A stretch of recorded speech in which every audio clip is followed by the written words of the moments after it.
रोहित बेटा, आज ताजी भिंडी और टमाटर लेकर आना। हाँ माँ, और अगर मोल भाव अच्छा हुआ तो कुछ मीठा भी ले आऊंगा। गोपाल सिंह हर दूसरे दिन जंगल से लकड़ी लाने जाते थे। हवा घूमने लगी और तभी एक अजीब सा दृश्य दिखा।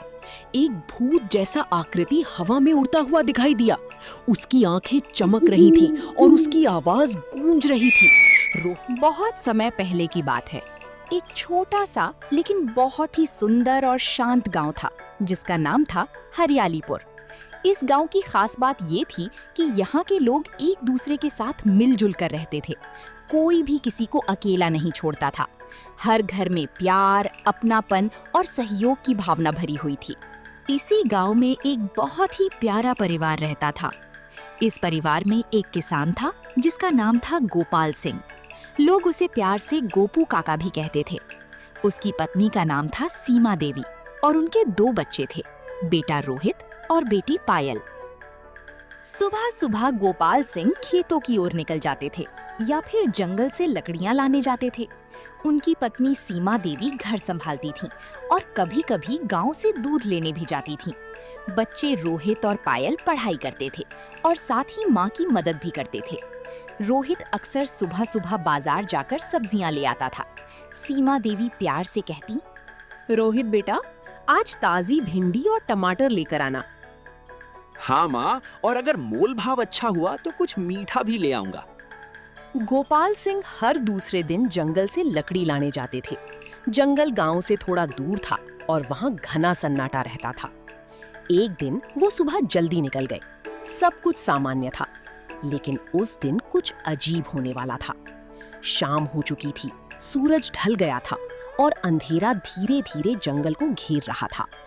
गोपाल सिंह लकड़ियों का गट्ठर लेकर लौट रहे थे, लेकिन रास्ता थोड़ा लंबा हो गया और उन्हें देर हो गई। जैसे जैसे रात गहराने लगी, जंगल में अजीब सी आवाजें आने लगी। कहीं उल्लू की आवाज, कहीं झाड़ियों में हलचल।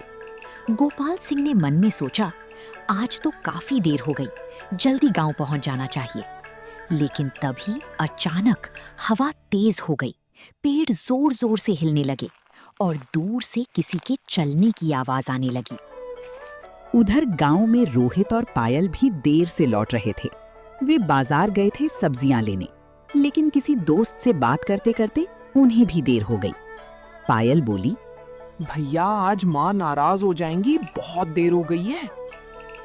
डर मत पायल, हम जल्दी पहुंच जाएंगे। दोनों धीरे धीरे रास्ते पर चल रहे थे और आपस में बातें कर रहे थे। पायल ने कहा, भैया, अगर हम बड़े हो गए तो मैं गांव में एक स्कूल खोलना चाहती हूँ। और मैं खेतों को इतना अच्छा बनाऊंगा कि कोई गरीब ना रहे। अचानक आसमान में तेज हवा घूमने लगी और तभी एक अजीब सा दृश्य दिखा। एक भूत जैसा आकृति हवा में उड़ता हुआ दिखाई दिया।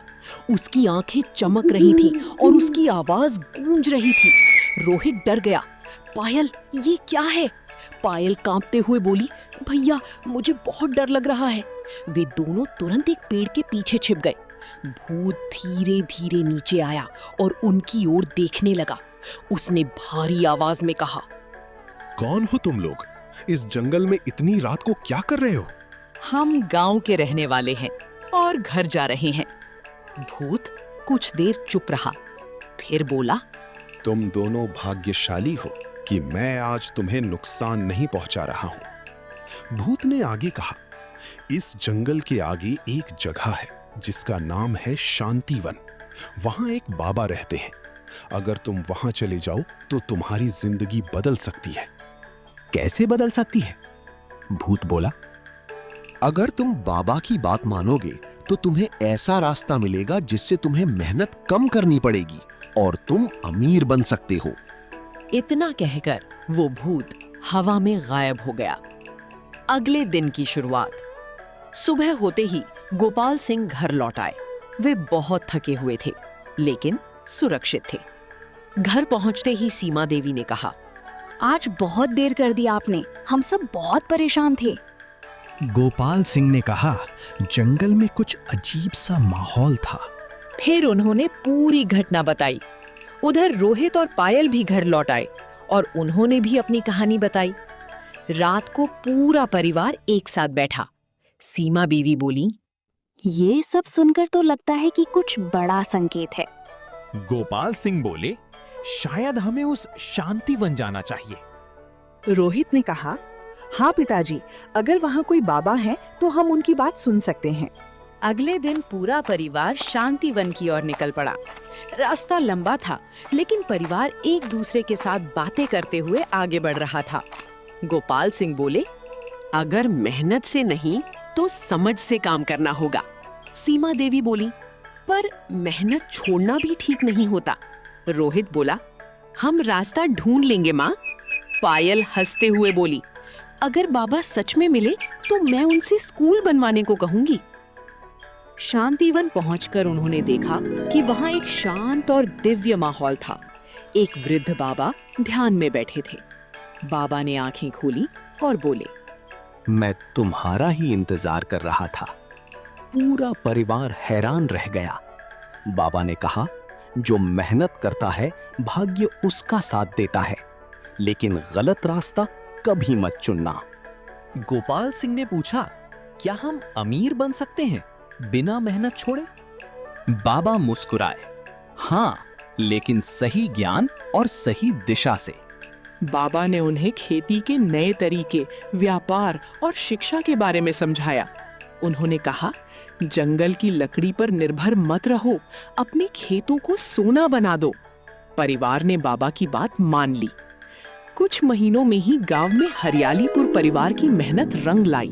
खेतों में अच्छी फसल होने लगी, बच्चे पढ़ लिखकर आगे बढ़ने लगे और परिवार धीरे धीरे संपन्न हो गया। गांव के लोग भी उनसे सीख लेने लगे। एक दिन गोपाल सिंह ने कहा, सच्चा धन मेहनत और एकता में है, ना कि किसी भूत या चमत्कार में। पूरा परिवार मुस्कुराया और इस तरह हरियालीपुर का वो परिवार एक मिसाल बन गया कि अगर परिवार साथ रहे, मेहनत करे और सही मार्ग चुने तो जिंदगी बदल सकती है। If you learned something from this story or liked the story, subscribe, like, comment and share.